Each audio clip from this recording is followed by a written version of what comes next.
most people are thrown into that job with little or no training, little Yeah. or no resources. I remember my steps into management were riddled with issues and errors. I'll never forget early in my career, I had someone on my team and I went to my director and I said, "Look, I'm seeing this gap in critical thinking. Here's what's happening. Here's what I need her to be thinking. Is this something that's just innate? Can you teach critical thinking? Because I don't know how to teach that, right? I'm a new manager. I don't know how to coach someone for any of this." And my supervisor at the time, she said, "Yes, critical thinking can be learned," and then did not tell me how to teach it, did not tell me how to develop it. And I struggled in that role. I failed in that role. Most people get promoted because they are brilliant at the technical work, and then they are handed a team and told to lead with no training and no map.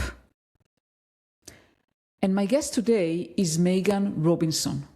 And Megan is the founder and CEO of eLeader Experience. And Megan spent her career building leadership capability for exactly these people: engineers, product, and operation leaders promoted into their expertise and now expected to lead.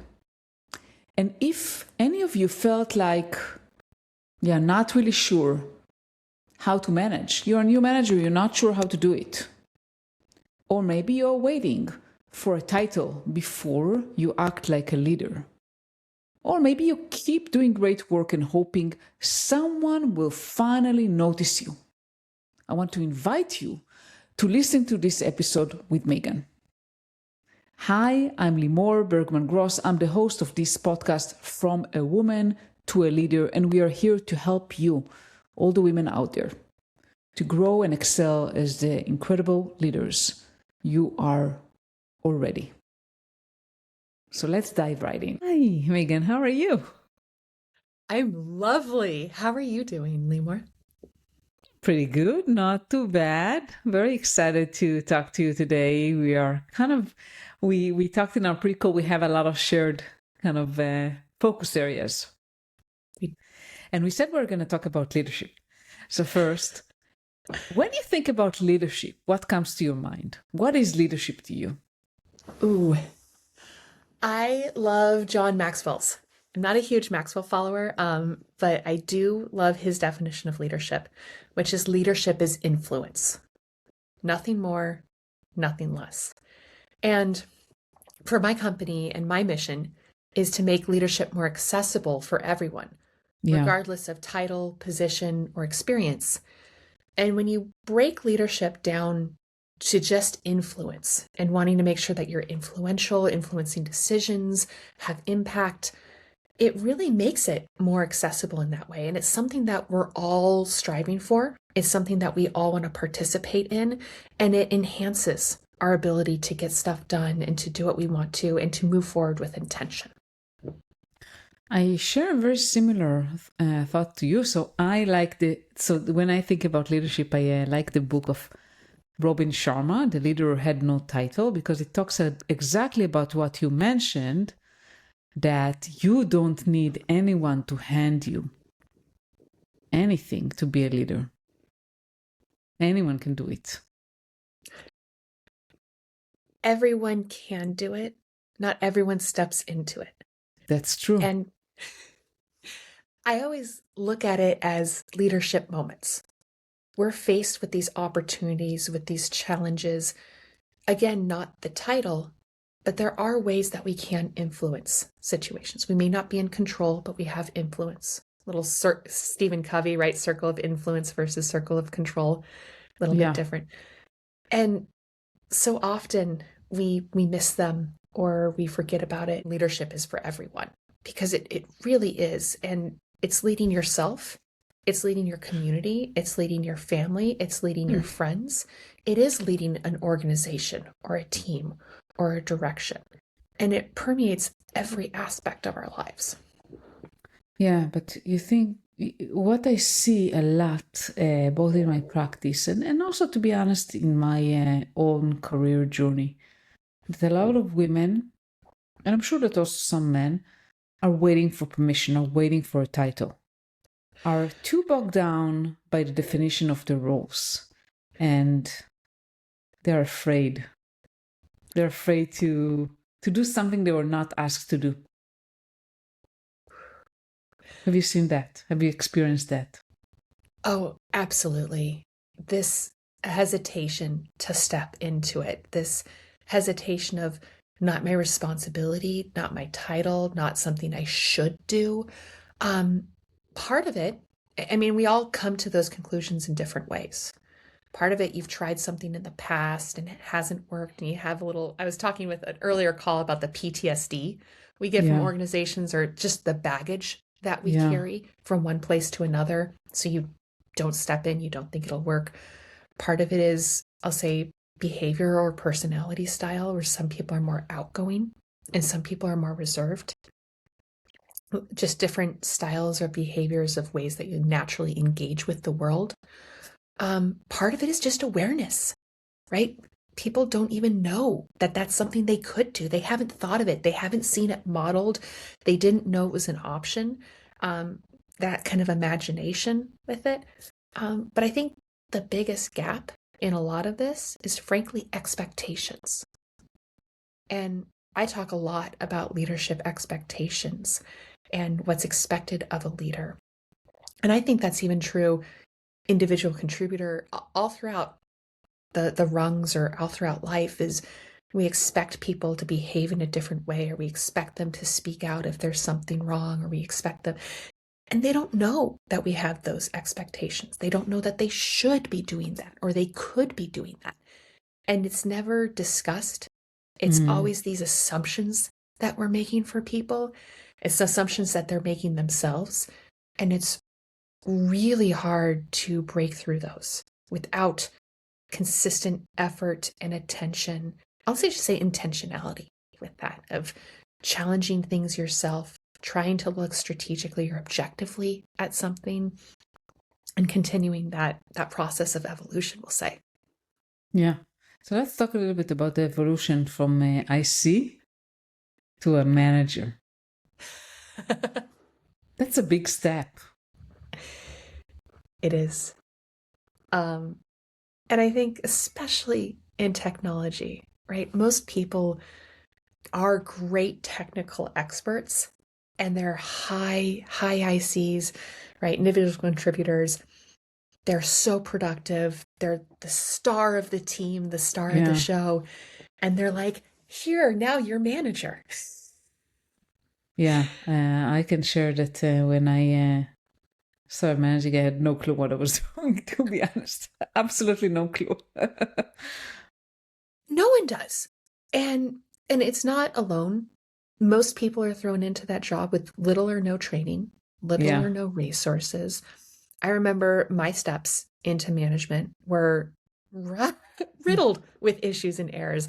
I'll never forget, early in my career, I had someone on my team, and I went to my director and I said, "Look, I'm seeing this gap in critical thinking. Here's what's happening. Here's what I need her to be thinking. Is this something that's just innate? Can you teach critical thinking? Because I don't know how to teach that, right? Like, I see where that gap is. I see where I want her to do it, but man, I'm a new manager. I don't know how to coach someone for any of this." And my supervisor at the time, she said, "Yes, critical thinking can be learned," and then did not tell me how to teach it, did not tell me how to develop it. And I struggled in that role. I failed in that role. And to this day, I still think about that. I realize what the approach to developing those skills are now, but at that level, I had no idea. And it's even harder when I think you're in that manager and you recognize where these gaps are, and your skill set and your toolbox is not built up yet because you haven't done it before. You don't have the experience, you don't have the skills, and you don't have the awareness of what to look for. And without having intervention in some kind, you just flounder. And 9 times out of 10, you'll revert back to what you're good at, right? You'll revert back to the technical expertise that you have, and you overuse that tool because it's what you've developed. It's what school told you you had to develop. It's what you've spent your whole life developing. And no one told you how the rules have changed. No one told you that there's different expectations or assumptions. No one told you that you're now, this is what being a people manager means.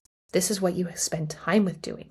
Your value has changed, right? It's no longer how much output you can create. It's how you can work with other departments and teams. It's how you can be more strategic. It's how you get more out of your team, how you develop them. Your success is measured. And we still have those earlier mindsets. We still have those earlier rules that we don't adapt. It's funny, I was on a call yesterday afternoon with a regional director, and she's doing a culture transformation. And she's in the finance industry, so very technical, right? Very not technically technology, but that very specific, a lot of rule following. And all of her managers and directors, she wants them to advocate. She wants them to push back on resourcing. She wants them to have a point of view. Frankly, it's just, what's your perspective? What do we need to know? Not just take orders and march through them. And they don't know. They don't know that they're supposed to do that, right? They think they're being great soldiers. And so it's just this combination of, how do you give them that feedback? How do you develop those skills? And how do you encourage and nurture them so they can perform in the way that you want them to? It's very interesting you mentioned that, because Megan, because I had a client call yesterday, and she is not a manager, but she's a very senior engineer. Yeah. And she moved countries, and there's a cultural within the same company, and there's a huge cultural change between, those two countries. And where she moved to, people are obedient, like they're used to follow orders. They're waiting for someone to tell them what to do. They're not taking initiative. Also her manager, and she said, what do I do? And we talked about, how do you change the cultural behavior? And this is not always easy when people don't know anything else. They don't know that they're supposed to just have their own thinking, and that they are allowed to, they're empowered to make decisions. They're empowered to try things, sometimes fail. Well, I love that example because you bring in even culture, and and we're all, that's why I kind of brought up earlier, right? Some people are more extroverted, outgoing. Some people are more accepting. It's very, very different, and different cultures, even communities, and I'll even say different organizational cultures value very different behaviors. And I always look at, how do we define these? How do we not necessarily push back, or we're here to just break down boundaries, but what does good look like here? Is that working? How do we behave within that structure? And is it positive or negative? Sometimes the behaviors that we're doing aren't getting the results, or it's causing different challenges. So we can be objective and look at that. Sometimes they are really working, or there's different priorities in place that are different for that culture or that community or that organization. And so you never want to steamroll in on, this is what we're doing things and this is how I see it. But I also love defining that. So I think something like initiative, my personal favorite is owning a project, right? Especially in technology, people say, oh, I want you to own this. You're like, what does owning it mean? No one knows what it means usually. Yeah. They know what it means in their head. They have a very clear set of expectations and behaviors on what you will do when you are owning them. But that is not always aligned with other people. And so you keep having these phrases that you say, and it doesn't go anywhere. And people get confused. And it's always, I think, important on that ability to listen, that ability to be curious, not necessarily challenge, but be curious with that and questioning, or try to understand, seeking to understand as much as possible. For sure. Yeah. What advice, how did the conversation end with the client? So actually, before even we talked before our session, she was about to have a meeting the next day with the site leader of that country, and she told me that the site leader actually, does want people to be more proactive. I said, okay, here you go. You have an opportunity. And she felt very uncomfortable because, I'm going to bypass my manager. She was afraid, like, what my manager, and she said, I'm not. And I thought, like, okay, you're not doing anything wrong. You're just having a conversation with a leader who wants to change the cultural behavior, and you're there to support them. So there's nothing wrong about that. This is something that also happens a lot, and that people are so afraid to step beyond the boundaries of like their immediate manager. I get a healthy respect for that. And I think there is a point of what does that look like? But I always look at intention. And I think that's important for most things with leadership. What is your real intention? If your intention is not to bypass the manager, you have framed it beautifully of your intention is to support the leadership on a cultural crusade. How can you do that? Your manager never gets upset when you want to support that. If you're like, hey, I want to sidestep my manager and see what I can do to get you to push along, that's going to be tenuous. But when you're clear on the intentions with it, on this is what I want to get out of it, this is why I'm having this conversation, being able to articulate a why goes so much further. I love that conversation for them. I can't wait to hear how it goes, honestly. Yeah, me too. I told her you have to update me even if it's before our next call. And I think this is like the conversation. You know how it goes, Megan? You have those clients that they come to you with like, okay, this is my goal. I want to talk to you about, and then it goes not exactly as, so we started like, I want to advance and I want to become a manager and I don't know how to do it. I don't see opportunities. And then eventually it led to this kind of, there are a lot of opportunities she can influence. And it goes back to what you mentioned. Like, leadership is about influence, not necessarily it's not about the title, about like the role, about authority. It's about influence. And I told her, listen, don't worry right now about the title. Not that it's not important, but worry more about influence that you can make. And it's what you want to. Yeah, and things will follow. Things will fall into place. I really believe in that, right? That when you are making an impact, the impact obviously has to be seen and acknowledged. Things will fall into place. There's always that balance of things fall into place and you make things fall into place. Yeah. I'm a big believer of that, where it's not necessarily one or the other. You can't force everything. You cannot force that promotion. But if you wait passively for it to happen, that's not going to get you great results either. Of course. And I think particularly for women, it's a challenge of, well, if I do good work, someone will notice me and something will happen with that. And that's a little bit too leaving to chance. So that's why I define it more as those leadership opportunities and stepping in. And I think kind of where you balance those two, and what I even heard in your segment, was that it's about having the intention and the clarity of what you want to fall into place. Having that vision, having that goal, having that direction. Even if it's, this is what I want for the company, this is what I want for my team, this is where I personally want to be, but this is the impact and this is why. Not just, I want this title. If you're title chasing, that's going to be empty. Definitely.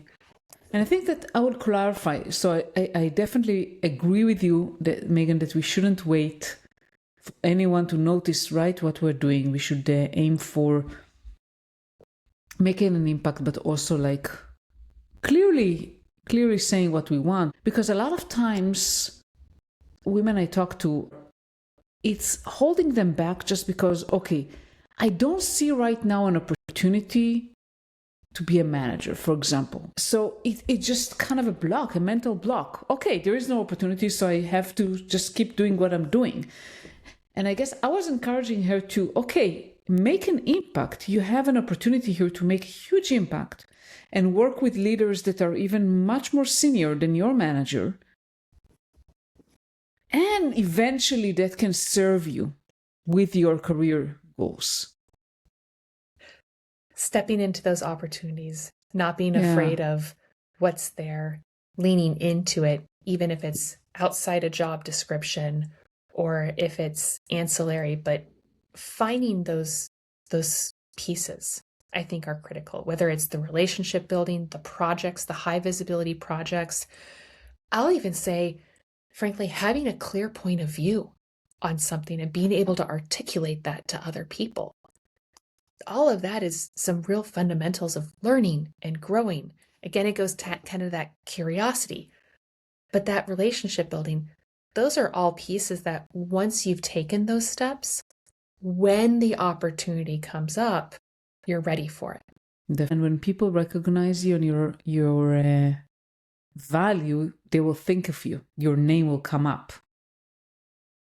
What's your take on building those relationships? Because a lot of times, and I felt that too in my career, like you feel a little bit uncomfortable or awkward. Like, okay, there are some people that I don't have interaction with them on a daily basis, and I don't know how to build a relationship with them. I want them to know who I am. I want them to know what I'm doing, but I have no idea how to do it.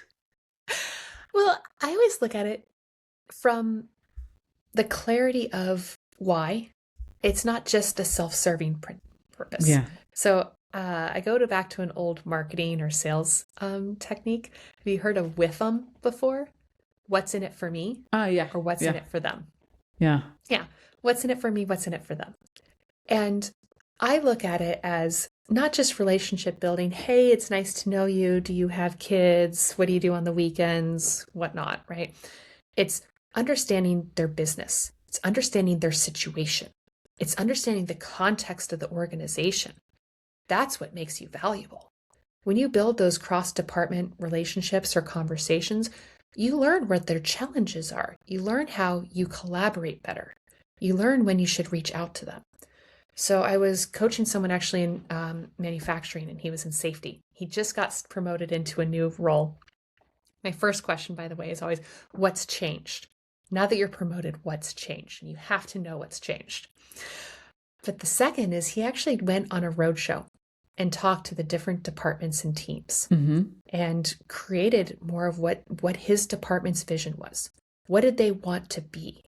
How do they want to partner with people? What would things look different? And he talked with the different departments and teams to understand, what's our relationship? What are your challenges?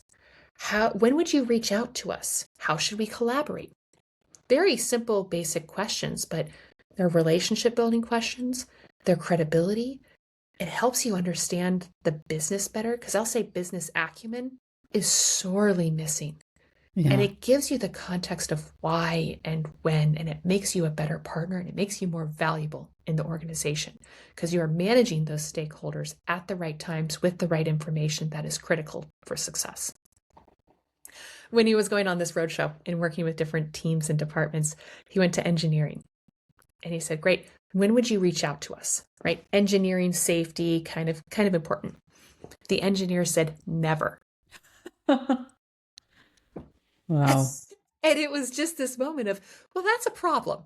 That's just going to be, right? At least you've identified the problem and you've given them that opportunity. You've kind of planted those seeds and started. I will say their relationship is much better now. They're actually supporting each other on different meetings. They are reaching out to each other, but they're having those conversations. And until you start to build those connections, those aren't just superfluous, nice to know you. Those are business connections. That is real business internal networking. And that gives you a stronger understanding, because it is always so hard to put yourself in another person's shoes or position and understand where that pull is. And those are the types of connections and understanding that help you collaborate better, that help you navigate conflict more easily, that build that trust. Yeah. And you mentioned business acumen. I mean, I think this is something I've seen a lot with, especially with people like they're technical, that they always look at like solving a technical problem and how to solve it and what technology to use, not so much about why we're doing it, how the company, thrives, how is that aligned with the business goals. And this is so important when you are more intentional about it and more curious about the business. It helps not just the relationship building, but also you do your job better because you know why you're doing all those things and you know better how to prioritize things. Well, and it helps you for your future career. For where you're Sure. currently at, it makes you more valuable. But when you understand those different departments, those different needs, and you go somewhere else, you know how finance operates. You're already a better partner for them because you've had another experience that kind of really starts to shape that for you. Or it's something that you can challenge or question and learn from. I love I love that you mentioned that ability to really understand what the business case is for that highly technical situation. And I have two quick stories for that. Yeah. One, I'll say one of my team members came up to me and it was great. She had this idea for how to use AI, right? Who doesn't want to say AI these Yeah. days? Cool. And how do we do that? I said, okay, how is this different than the tool that's already there? How is this really impacting it? How are we going, who's going to use it? How are we going to use it? How are we going to pay for it? Is someone going to, are we going to have to increase our prices so that we're now using this tool? Are we using this as a one-off, as a lead generator? I mean, it was a great brainstorming conversation, but the idea is only a small piece of what the business case needs to be and all the other components that need to be there in order for it to work. I'll say I have another company and organization. They love technology, they love their tools, and there is a very small technology group. And they always build something, and they have this if we build it, they will come mentality. Mm. And they have more failed starts with it because they didn't loop in the rest of the organization to understand the use case. They didn't understand the client, the end users, enough to know why this matters to them. And that was even, I was doing some fractional marketing work with them. Great. How are we going to position it? Why would they give you money? What are they using now that this would be better for? Like really trying to help understand those value proposition pieces. And it changes where they want to spend their time. And it also really benefits where it has different uses. Sometimes it's not about shooting down ideas, but it's about understanding things in a bigger context and changing them or shifting them. It's not a I'm right, you're wrong. It's how are we collaborating on this and finding where that right opportunity is. Definitely, and it's everyone's job, I will tell you. So I worked a lot with product, and there are times that they were coming to me, or not just to me, but to engineering and saying, "Oh, we want to add this feature, because they constantly want to add more features." And I was challenging. I was like, "Okay, why? Why are we doing it? Who is asking for it? Who is going to buy it?" And not always they had good answers. Sometimes I was actually forced to do things. It was like, okay, the product decides, blah, blah, blah. And like, okay, we'll do it. Even if I was like challenging, we're still building something. And yeah, sometimes it worked, sometimes it didn't. Just because, like you said, like we build something, we assume people will buy it. Well, not always. Well, and then that's even the conversation between product and sales on why Yeah. aren't they buying it? What do we need? How would this be different? Can we position it? And it's having none of those conversations need to be done in a silo. And no matter what your level is, no matter what role you're playing, the more you ask these questions in a curious, non-confrontational, right? This isn't hey, Yeah. you better have your stuff figured out before I build this. Yeah. It is this is why it's important, or let's figure these pieces out, or here's how it's going to affect my decision making in my build. Because when you are designing or when you're engineering something, you have thousands of decisions that you're making. And if you're not intentional with them, something's going to get broken or be unfunctional or not working the way that it was intended. There's a gap that happens. And the more clarity you have, the more collaboration you have on it, the better the product in the end. Definitely. And I would say that for those who listen to us and that want to grow into leadership, you have to really start wearing the hat of the business. Like, think of yourself like you are the CEO, right? The more you try to kind of think about the business, the better you are positioned as a leader. So it's not just you think about, oh, what technology am I going to use to implement this, but more about, are we doing something that is right for the company, and why are we doing this? What are your Oh, that thoughts? is beautifully put.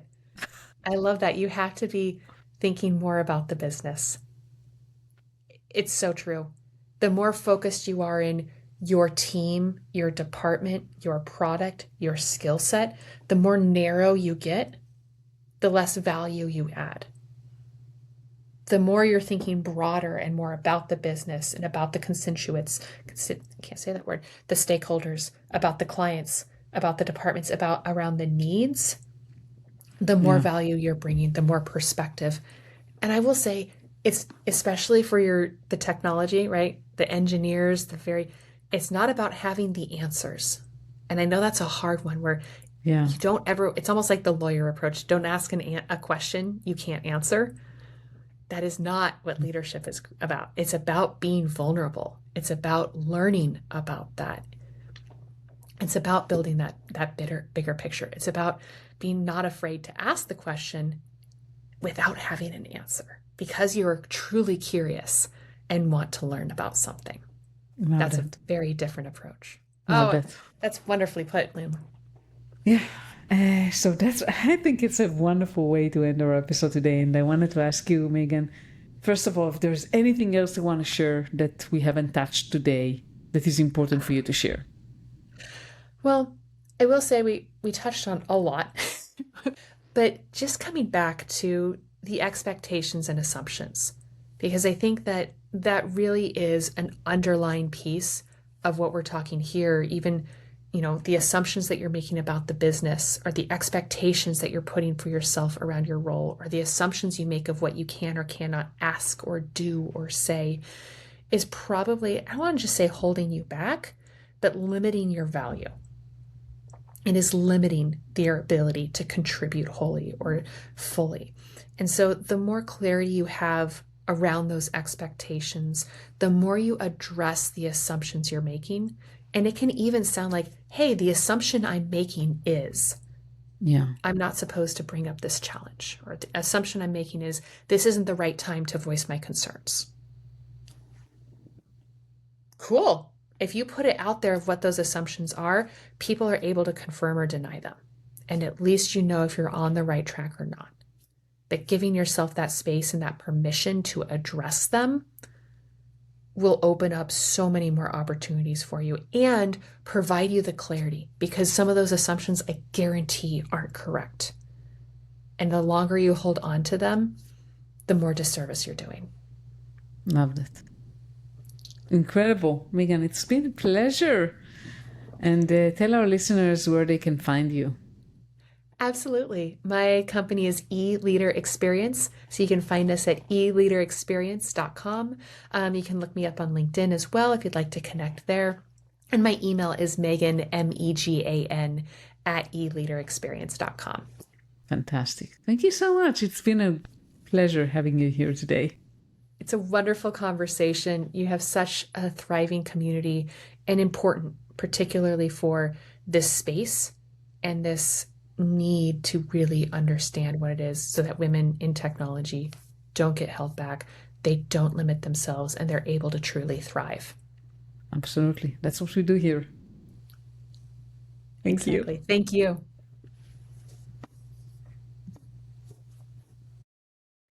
Thank you so much for listening to the episode. I hope it was valuable for you. Don't forget to subscribe to the podcast on your favorite podcasting platform and share it with any woman who needs to hear it. And I'll see you next week.